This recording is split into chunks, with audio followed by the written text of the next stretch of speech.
mis apellidos son García Martín. Salobrar es el nombre de la patrona de mi pueblo, mis padres me lo pusieron como segundo nombre y había otra persona en España que se llamaba Elena García Martín, que era también investigadora en Zaragoza, muy buena investigadora, y entonces tuve que acuñar ese sobrenombre como si fuera mi apellido y además a mí yo lo llevo con mucho orgullo.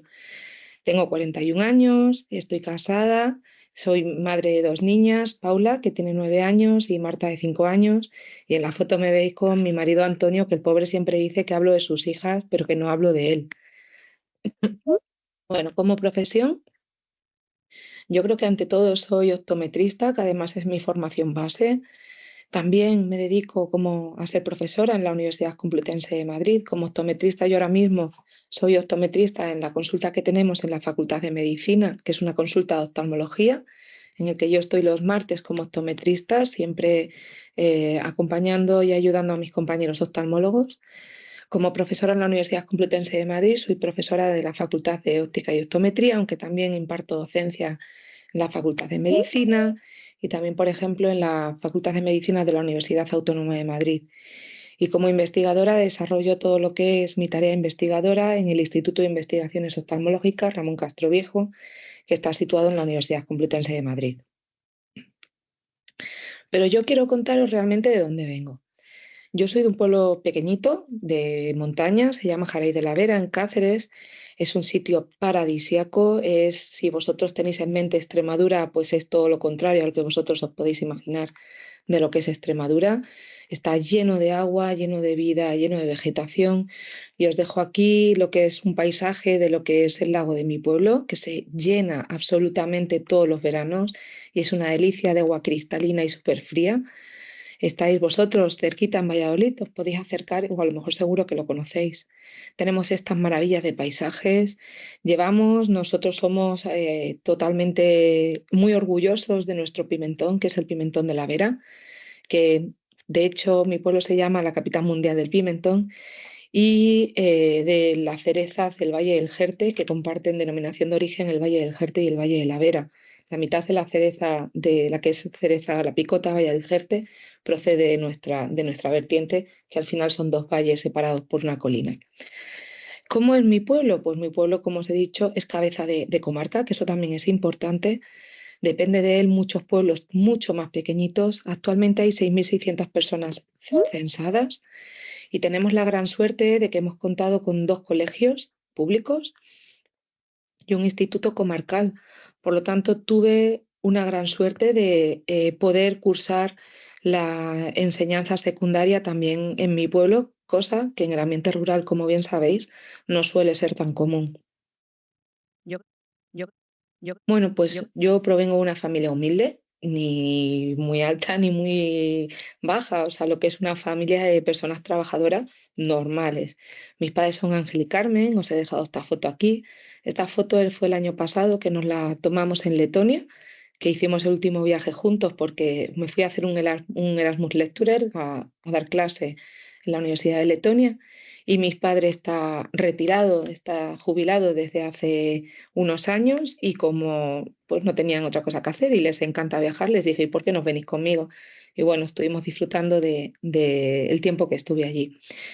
Contaros que tengo 23 primos, yo soy de las más pequeñas, muchísimos primos, o sea, esto eran mis cumpleaños normales. Os invito a adivinar quién era yo de aquí de esta foto, es una foto como veis súper ochentera donde yo era la cumpleañera, que soy esta chica aquí, y alrededor estoy toda rodeada de diferentes primos y amigos del barrio donde yo me crié. Y algo curioso es que ninguno de mis primos tiene estudios superiores, no porque no pudieran intelectualmente, sino porque no tuvieron la oportunidad que tuve yo de poder ir a la universidad. Muchos de mis primos son tremendamente inteligentes y por desgracia en el ambiente en el que se criaron, pues no pudieron acceder a estudios superiores. yo, yo, Bueno, ¿quién era yo de niña? Pues era una persona muy curiosa. De hecho, era pues la típica que se podría considerar empollona y que molesta en clase porque no para de preguntar todo. Pero además era muy activa. De hecho, yo recuerdo tener siempre las rodillas rozadas porque me encantaba ir con la bici, ir corriendo a todos lados y me caía constantemente, además, porque además era también un poco patosa. Bueno, llegó la época con 17 años de que terminas los estudios en el instituto y yo tenía muy claro de que quería hacer estudios superiores y además tuve una gran suerte y es que mis padres siempre me apoyaron y me impulsaron mucho a que yo tenía que conseguir esos estudios superiores, los que fueran. Mis padres jamás me dijeron sigue este camino, pero sí que me dijeron que tenía que estudiar porque precisamente a ellos no les dejaron y no querían eso para mí, querían que tuviera otro tipo de oportunidades y que pudiera poder elegir. Entonces, con 17 años, vosotros ya sabéis lo que es eso, que estás totalmente perdido, no sabes quién eres, no sabes qué quieres hacer. Es un momento de la vida bastante duro el que con 17 años te digan tienes que elegir qué es lo que vas a hacer el resto de tu vida. Y entonces yo me pregunté, pues, ¿qué estudio? Pues a ver, aquí os dejo un pequeño tip o lo que yo le diría a los chavales de 17 años que ahora mismo tienen que elegir. Y es que se fijen en sus fortalezas y en qué les gusta más. Yo tenía muy claro que a mí me gustaban las ciencias, muy, muy claro. O sea, me encantaba física, química, biología y para mí era horrible el sentarme a clase de literatura. Lo siento mucho, soy una lectora empedernida, pero odio la literatura y odio, por ejemplo, la historia. Muchas veces ahora mismo, cuando tienes que elegir una carrera profesional, la gente se fija en las salidas profesionales, pero yo realmente creo que es mucho más importante elegir algo que realmente te guste, porque es que puedes elegir algo con una salida profesional muy buena, pero amargarte el resto de tu existencia. En mi caso, como os he dicho, a mí me gustaban las ciencias y entonces estuve mirando a ver qué elegir. Yo yo, recaí, no tengo a nadie a mi alrededor, ni que se dedique ni a la oftalmología, ni la óptica, ni la optometría, ni ciencias sanitarias, ni nada. Por casualidad, el último año de instituto nos llevaron a la feria de aula que se hace siempre todos los años en IFEMA, donde diferentes universidades exponen los diferentes tipos de estudios que hay, los planes de estudio, hay gente siempre asesorándote. Y pasando por el stand de la Universidad Complutense de Madrid, llegó a mis manos un papelito de la carrera de óptica y optometría, que si os digo la verdad no sabía muy bien qué era lo que se estudiaba ahí, y vi el plan de estudio y dije, jo, ya veis que tiene todo lo que me gusta. Tiene química, tiene física, tiene cosas relacionadas con el cuidado del paciente. Y dije, pues esto puede estar bien. Y me acuerdo que llegué a mi casa y le dije a mis padres, ya sé lo que quiero estudiar. Quiero estudiar óptica y optometría. Bueno, se quedaron que no sabía por dónde venía, pero yo insistía. Y la verdad es que tenía razón, porque es que es la combinación perfecta de ciencias básicas y ciencia de salud. Se estudia desde la física de la luz, conocimiento de óptica, que es imprescindible para conocer cómo funcionan las lentes o para diseñar lentes, el funcionamiento del ojo, la patología ocular, disfunciones oculomotoras, tratamiento y corrección, lentes de contacto, vamos, tienes un montón de diferentes enfoques de lo que es la visión que a mí me parecía fascinante.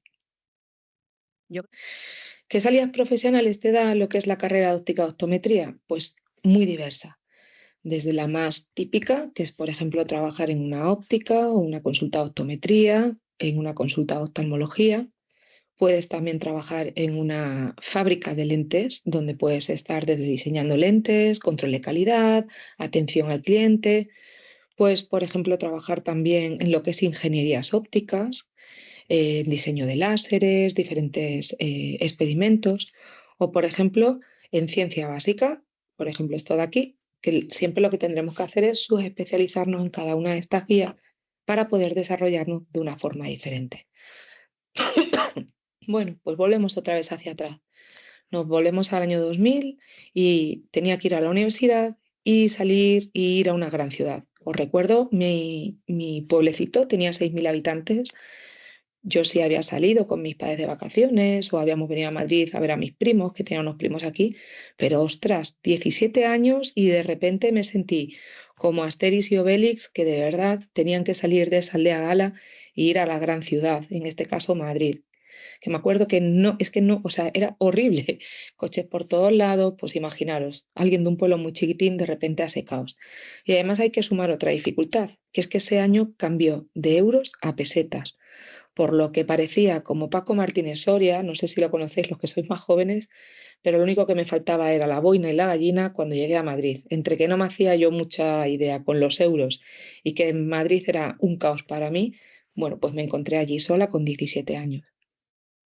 Yo, Bueno, lo primero que siempre hay que pensar y que quizás debíamos de transmitir a nuestros chavales que están todavía en etapas previas y que no viven en grandes ciudades, y lo que nosotros pensábamos es cómo pago todo esto. Pues siempre tienes diferentes salidas. Lo primero son tus padres. Tus padres tienes que tener un apoyo económico. Puede que te lo paguen todo, puede que te apoyen en una parte, pero desde luego sin el apoyo de los padres es complicado, sobre todo los primeros años. Eh, en el caso de que, como yo, seas de un pueblo muy pequeñito, lo ideal es o tus padres tienen mucho, mucho dinero o te ayudas con diferentes becas del Estado. En este caso, yo apliqué a una beca de ayuda del Estado que del Gobierno de España. Ya sabéis que casi siempre en el primer año de la universidad el gobierno beca siempre y cuando tus condiciones económicas de tu familia estén en unos grados y si eres de fuera te dan, aparte de la beca de lo que es la matrícula, te dan una ayuda económica para poderte mantener en una ciudad que no es la tuya. Luego queda una tercera. Bueno, efectivamente, para mantener esa beca hay que estudiar un montón, porque el primer año es fácil, pero luego los años consecutivos tienes que tener muy buena nota para poder conseguir la beca durante todos los años de estudio. En mi caso, me esforcé mucho porque yo sabía que necesitaba tener la beca para poder estudiar en una población, una ciudad como era Madrid. O hay otras personas que por lo que sea no consiguen la beca y no les queda más remedio que trabajar, que entonces son como este señor que está aquí, multitasking, que está estudiando, trabajando y mirando todo el rato el reloj porque no le quedan horas del día. yo, yo, Bueno, en 2004 me diplomé, tardé 3 años en sacarme, era una diplomatura, y me pregunté, ¿y ahora qué? Pues fijaros, en aquella época nosotros éramos no teníamos plan Bolonia y no teníamos opción como diplomados a tener opciones de estudios superiores y me puse a trabajar como optometrista. Primero en una óptica pequeñita, la de mi pueblo, donde ya había estado haciendo las prácticas, después a una óptica un poquito más grande, en una ciudad un poquito más grande que era Plasencia, y después ya me cambié a una gran empresa nacional, que yo estuve trabajando en General Óptica durante varios años y donde además a mí me gustó mucho trabajar porque me parecía que me dejaban desarrollarme en otras actividades y que te dejaban hacer lo que tú querías siempre y cuando fuera con cabeza. Bueno, vais a ver a lo largo de esta charla que yo suelo aburrirme bastante rápido. Entonces, 2 años después de empezar a trabajar como optometrista, yo decía: "Jo, esto es un rollo, aquí entra la gente para la miopía, a vender gafas y yo me aburro". ¿Y qué hice? Pues buscar nuevos estímulos. Estos nuevos estímulos que me matriculé en el máster de optometría clínica del Centro Boston de Optometría, que en aquel momento era de lo único que había de oferta, era un máster privado de 2 años. En mi caso era semipresencial porque yo tenía que seguir trabajando para poder pagar además este máster, que era bastante caro. Y ahí al final lo que hacías era unas estancias para terminar la formación en Boston, en el New England College of Optometry, y eso había que pagarlo, porque además la formación en Estados Unidos es muy cara. Y bueno, mientras tanto, pues trabajaba en General Óptica, me levantaba todos los días a las 6 de la mañana, estudiaba todo el temario que tenía que estudiar, iba a trabajar y los fines de semana, fin de semana sí, fin de semana no, me iba a Madrid a las clases presenciales que teníamos. Bueno, terminó ahí, pero claro, seguí trabajando en la óptica y 2 años después, ¿qué pasó? Que me volví a aburrir. Entonces llegó Bolonia y lo que yo dije: "Jolín, ha salido un máster, el máster ya oficial de la Universidad Complutense de Madrid y son 2 años. Pero claro, para esto tengo que dejar de trabajar porque es un máster presencial". Entonces lo que hice fue cogerme una excedencia en General Óptica y el primer año estuve estudiando en la Facultad de Óptica y Optometría de forma presencial y el segundo año, como veis que me gusta un poquito la marcha, pues lo que hice fue irme de Erasmus Master a Riga, a Letonia, donde ahí aproveché para hacer mi trabajo fin de máster y mejorar mi inglés, ya que mi inglés era, bueno, pues un poquillo, ya sabéis, lo que es inglés de un instituto comarcal. yo, Me gradué, ya era máster en óptica, optometría y visión, y eso ya me daba acceso a otro tipo de estudios. Entonces dije, bueno, ¿y ahora qué? ¿Qué hago ahora? Pues ahora me planteé si hacer la tesis doctoral o no. Yo sabía que mi trabajo fin de máster tenía futuro y entonces hablando con diferentes personas, al final decidí hacer mi tesis doctoral donde estoy trabajando ahora mismo, que es el Instituto Ramón Castro Viejo. Hablé con el profesor Salazar, él me guió al profesor Ramírez y el profesor Ramírez al final, junto con la profesora Deoz, fueron los que fueron mis directores de la tesis. Mi tesis doctoral duró 7 años. 7 años intensivos, aunque parezca mucho, fueron 7 años absolutamente de locura. Durante el primer año y medio estuve compaginando, trabajando en un Ulloa óptico en Madrid, porque necesitaba pagar vivienda en Madrid, básicamente. Entonces me pasaba toda la mañana trabajando en el hospital. En aquel momento lo que hacía era ir a la unidad de memoria, al servicio de geriatría, porque yo quería hacer la tesis sobre pacientes con Alzheimer y tenía que entender qué era el Alzheimer, cómo se trataba el paciente geriátrico, cómo se trataba al paciente con Alzheimer y cómo se trataba a la familia de ese paciente, ya que yo después tenía que trabajar con esos pacientes y sacar la información que necesitaba para mi tesis. Terminaba a las 4 de la tarde y a las 4 de la tarde me iba a trabajar a un centro óptico y trabajaba también sábados y domingos porque, como os he dicho, necesitaba pagar la vivienda donde yo vivía. Tras esto, tras año y medio de esa locura, conseguí un contrato como personal de ayuda a un proyecto de investigación del Instituto Carlos III y estuve haciendo durante ese tiempo ya solo la tesis. Y después tuve la gran suerte de que me dieron una beca FPU con la que estuve 4 años y medio. Es por eso por lo que mi tesis duró tanto, porque el problema que tiene es que las becas FPU, en el momento en el que tú lees la tesis, te cortan totalmente el salario, no te premian con que hayas terminado antes, sino que tienes que terminar justo o leer la tesis justo cuando se te termina el contrato.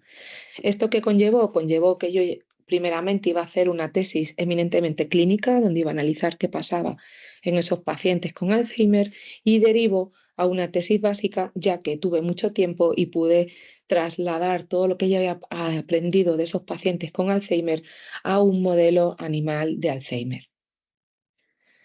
Bueno, recopilamos un poquillo para atrás, porque justo en el año 2013 salió la adaptación al grado. Y os recuerdo que durante este año pues, fue mi segundo año de tesis doctoral, a lo que mis directores de tesis me dijeron, oye Elena, si tú te quieres dedicar a lo que es el mundo académico, sería bueno que tuvieras la adaptación al grado, porque nunca sabes para lo que lo vas a necesitar. Y entonces estuve un año entero yendo a clase, a la misma clase, o sea, al mismo cuarto de la Facultad de Óptica y Optometría en el que yo, como personal a cargo de un proyecto y como FPU posteriormente, daría clases en esa universidad. Bueno, mi primer año de FPU me casé y tuve a mi hija. Entonces esto, la cosa lo complica un poco más porque como veis los niños requieren mucha demanda, pero bueno, que se puede construir un poco una vida familiar y seguir luchando por tener una carrera científica. En 2017 yo quería que mi tesis doctoral tuviera mención internacional y entonces me fui a la Facultad de Medicina de la Universidad de Coimbra. Estuve allí durante 3 meses en el laboratorio Francisco Ambrosio, totalmente recomendable, una ciudad maravillosa y además me acogieron muy bien y me dejaron trabajar de una manera increíble. Bueno, yo, pues ya tenía mi estancia predoctoral y leí mi tesis en 2019 con mención internacional.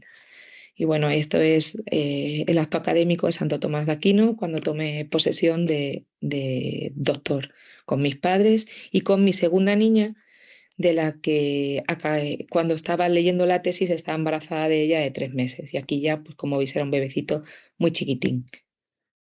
yo, Bueno, os voy a contar muy resumido qué fue lo que descubrimos en mi tesis doctoral. Como os he dicho, nosotros queríamos saber qué era lo que pasaba en los pacientes con Alzheimer. El paciente con Alzheimer tiene diferentes estadios y se creía en un principio que era algo que pasaba solamente a nivel cerebral y que afectaba la memoria. Pero algunos estudios empezaron a ver que había algún tipo de cambio o algún tipo de afectación en las retinas de estos pacientes. Eh, lo leímos ahí, había poquita literatura y entonces empezamos a investigar. Lo que vimos era que había una afectación en la visión, tanto la agudeza visual como la sensibilidad al contraste, como una peor percepción de los colores y además tenían una peor integración de todo lo que era la información a nivel cortical. Analizamos qué pasaba también en las retinas de estos pacientes y vimos que había cambios desde que el paciente tenía una enfermedad de Alzheimer leve visto con la OCT. Por lo tanto, por ahí podíamos intentar buscar un biomarcador mucho menos invasivo y menos costoso que una resonancia magnética y nos podía servir para hacer el seguimiento de estos pacientes. También detectamos que los pacientes con enfermedad de Alzheimer tenían las capas de la retina estaban mucho más rugosas.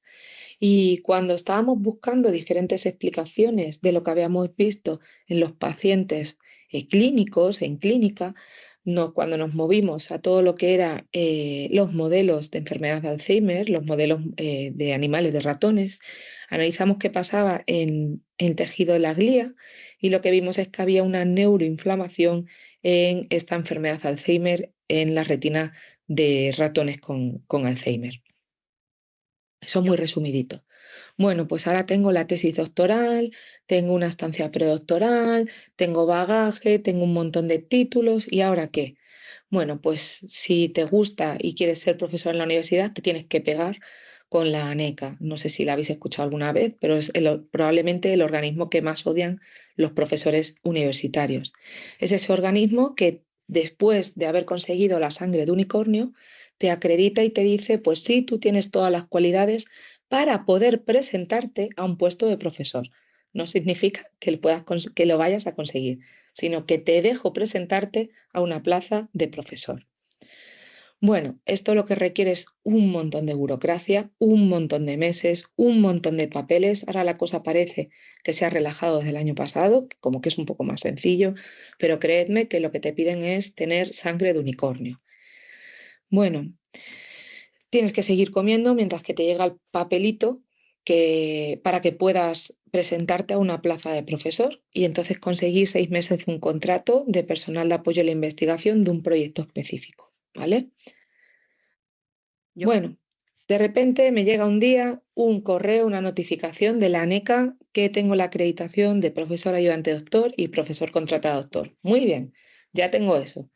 Pues ahora hay que esperar a que salga alguna plaza, presentarte, defenderla y sacar la plaza. Bueno, tuve suerte, en el año 2020 saqué la plaza de profesor ayudante doctor y ¿eso qué es lo que me da? Pues me deja acceder a la escala más bajita de lo que son profesores universitarios, pero es la primera escala por la que hay que acceder para poder subir a los diferentes puestos. Este puesto de profesor ayudante doctor, lo que te implica es dar mucha docencia, son 240 horas al año, más hacer mucha investigación porque tienes que seguir creciendo y además ahora mismo lo que se premia mucho es la divulgación, que hay gente que lo toma como castigo, pero yo lo tomo como una gran suerte. A mí hacer divulgación científica me encanta. Entonces yo habitualmente colaboro con Radio Nacional de España, con un podcast que se llama La Ciencia que nos viene y también con la Unidad de Cultura Científica de la Universidad Complutense de Madrid, en la que nos apuntamos a todos los saraos que nos proponen. Bueno, aparte, dentro de mi plaza de profesor ayudante doctor, tengo una suerte y es que no he perdido nunca el contacto con la consulta, con los pacientes. Y eso me permite no perder lo que es lo que yo estudié, que es ser optometrista y seguir mejorando día a día y además ayudar a las nuevas generaciones a que se formen con nosotros en la consulta, estando con nosotros los alumnos de óptica y optometría en nuestra consulta. Os dejo aquí estas imágenes. Esta es la hija de una amiga que es súper mona y estas son mis dos niñas que vienen una vez al año y eso es sagrado, el que se vengan, se lo pasan súper bien, pero para mí es una excusa para yo poderles ver la vista y ver que siempre me da miedo lo que se dice de en casa de herrero cuchillo de palo, ¿no? No vaya a ser que se me escape algo que en mis propias hijas. Bueno, pues ahora, ¿qué? Pues ahora que, pues hay que seguir moviéndose. No te puedes dormir, tienes una plaza de profesor ayudante doctor y hay que seguir haciendo cosas. Como os he dicho, en el año 2023 me fui a una estancia con fines docentes. Es un programa que es un Erasmus igual que los Erasmus de los alumnos. Está el Erasmus Lecturer. Como profesor universitario tú puedes solicitar el estar, no sé si es el plazo mínimo una semana y el máximo son 3 meses, el estar impartiendo docencia en cualquier universidad de la Unión Europea. Me parece algo súper gratificante. Yo lo viví increíble. Yo me fui a la que me aceptó como Erasmus cuando estaba haciendo el máster. De hecho, fueron mis profesoras las que me contactaron por LinkedIn y me dijeron que si quería ir a darles docencia, tanto en máster como en doctorado. Y me encantó volver 10 años después o 12 años después, ya con otra mente y otras perspectivas. Y además, como os he dicho, se vinieron mis padres conmigo. Yo, Y bueno, como os he dicho yo previamente, como no me gusta mucho aburrirme, pues durante este año pasado me fui también a hacer una estancia postdoctoral de investigación. En este caso me fui al Hospital Cedars-Sinai de Los Ángeles. Me fui becada, esto es muy importante, o sea, si vosotros tenéis en mente hacer algo de esto, pedir las becas, si alguien tiene alguna duda cómo pedirla, o siempre es importante que alguien que la ha pedido y que se la han concedido te pueda ayudar y te diga los tips que no se te pueden olvidar, porque hay algunos tips que te pueden parecer una tontería y es la diferencia entre que te la den y no te la den. Bueno, pues a mí me becó el Gobierno de España y también conseguí otra beca de la Universidad Complutense de Madrid. Ya os digo que sin estas dos becas no me habría podido costear el ritmo de vida de Los Ángeles y creedme que estuve allí como un estilo de vida monacal porque Los Ángeles es carísimo, carísimo. Bueno, pues lo que fui allí fue a trabajar con tejido humano. Tienen una gran colección de ojos de humanos, de donantes, en este caso de enfermedad de Alzheimer y también tejido de diabetes. Y tuve una suerte enorme porque yo no conocía a la IP con la que fui. La conocía porque yo admiraba su trayectoria científica y había tenido un par de reuniones previas vía videollamada y me había parecido encantadora. Y entonces llegué ayer sin conocer a ninguno de mis compañeros, pero todos me sonaban por haber leído sus nombres en los diferentes artículos. Y os digo que fue un absoluto acierto. Estuve trabajando con gente de Vietnam, India, Singapur, Camboya, italianos y, lo que menos, americanos, porque tenéis que saber que la ciencia en Estados Unidos no las hacen los americanos. Habitualmente hay muy pocos equipos que tengan gente americana y de lo que se nutre es de los científicos de todas las partes del mundo. Bueno, yo, continuamos. Pues esto ya nos vamos a la semana pasada. El miércoles pasado defendí por fin mi plaza de profesor permanente laboral. Es el segundo, como la segunda escalinata que tienen los profesores de la universidad pública. Y luego por encima todo lleva, como ya sabéis, diferentes papelitos de la NECA. Estoy acreditada ya profesor titular, que ya llegará, ya saldrá a la plaza. Hay que tomárselo esta carrera con muchísima filosofía, no hay que respirar y ver que las cosas tienen que ir llegando poco a poco.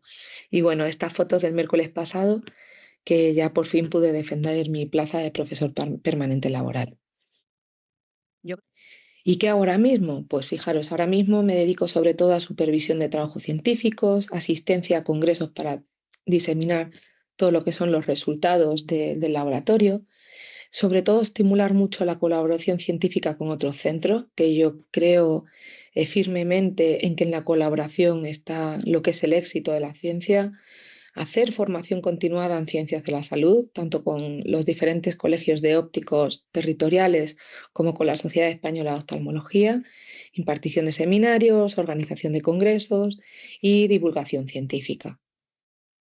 Y bueno, estos son los típicos indicadores que siempre te piden cuando pides un proyecto. Pues actualmente tengo 57 artículos publicados, un sexenio, un quinquenio, el H-index, que es como una vara por la que nos miden a los investigadores en Google, que es 25.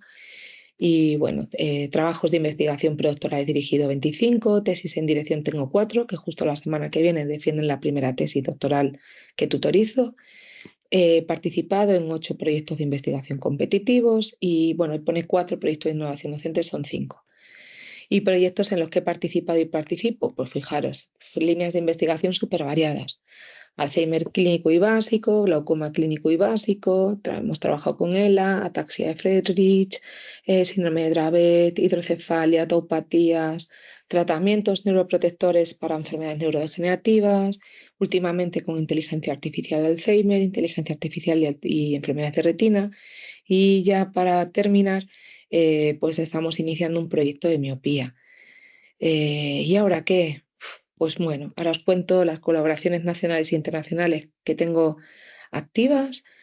Trabajamos ahora mismo con la Universidad de Alcalá con Pedro Lavilla, que es un neurofisiólogo súper importante a nivel nacional y mundial, con el CSIC con María Viñas y con Teresa Iglesias, con el CNB con Luis Montoliu, el CENIC con María Ángeles Moro, en la Universidad Autónoma de Madrid Manuela García, con el Gregorio Marañón con Alberto Lázaro.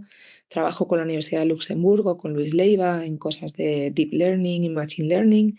Y bueno, de mi estancia en Los Ángeles me quedo que sigo trabajando y espero seguir trabajando mucho tiempo con el equipo de la doctora Maya Coronio. ¿Y en qué cosas estoy metidas ahora? Pues el problema que tengo es que no se me puede tocar mucho las palmas porque me apunto a casi todo. Tengo que empezar a decir que no, pero es una asignatura que tengo pendiente. Y actualmente pues estas son cosas que estamos trabajando ahora mismo, no solo yo, sino todo el equipo de investigación, porque esto es imposible llevar una persona sola. El uso de la retina y visión en enfermedades neurodegenerativas, tanto básico como clínico, el estudio de la neurodegeneración glaucomatosa y la prueba de diferentes fármacos neuroprotectores. En este caso trabajamos con animales de experimentación, estudio histológico y OCT de retinas de miope. Es un estudio de básica, tanto con tejido humano de donantes como con cobayas. Estudio histológico de retinas en pacientes diabéticos, también es básico, pero con tejido humano de donantes. Y también tenemos activo ahora mismo una colaboración con la Fundación Jiménez Díaz de un proyecto de ratones con una diabetes y diferentes fármacos para probar los diferentes fármacos en la retinopatía diabética. Estamos desarrollando y testando una app de Machine Learning de detectar el Alzheimer mediante la escritura, que es una colaboración con la Universidad de Luxemburgo y con el Hospital Clínico San Carlos. Es la tesis de una compañera, se llama Nina Hosseini, es de Irán y la defiende ahora el próximo abril. Y ya para terminar, el proyecto europeo Aquiles, que es un proyecto europeo de inteligencia artificial para, mediante el uso de retinografías, intentar entrenar a esas inteligencias artificiales y poder ayudar en el diagnóstico de diferentes patologías oftalmológicas.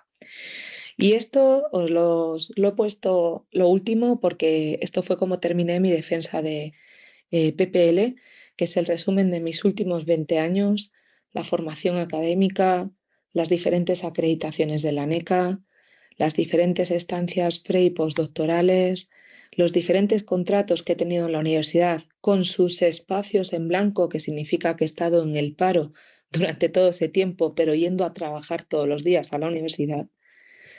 Anteriormente, en las diferentes ópticas que he trabajado, la evolución de las publicaciones a lo largo del tiempo, la tutorización de trabajo fin de grado y trabajo fin de máster, yo, así como dos de mis mejores logros, por no decir los mejores, que son mis dos hijas.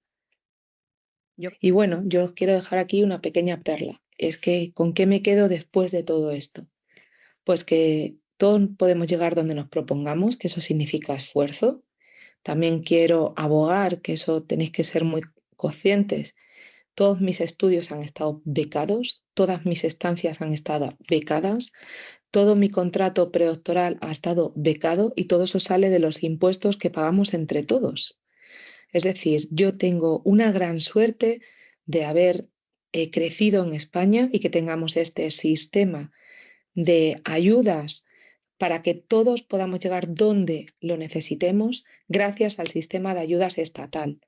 Entended que si no, muchos de nosotros tendríamos un techo de cristal y no podríamos llegar a la educación universitaria. Que nadie te regala nada es sacrificarse. No te regalan las becas, no te regalan los títulos, no te regalan las posiciones. Tienes que esforzarte.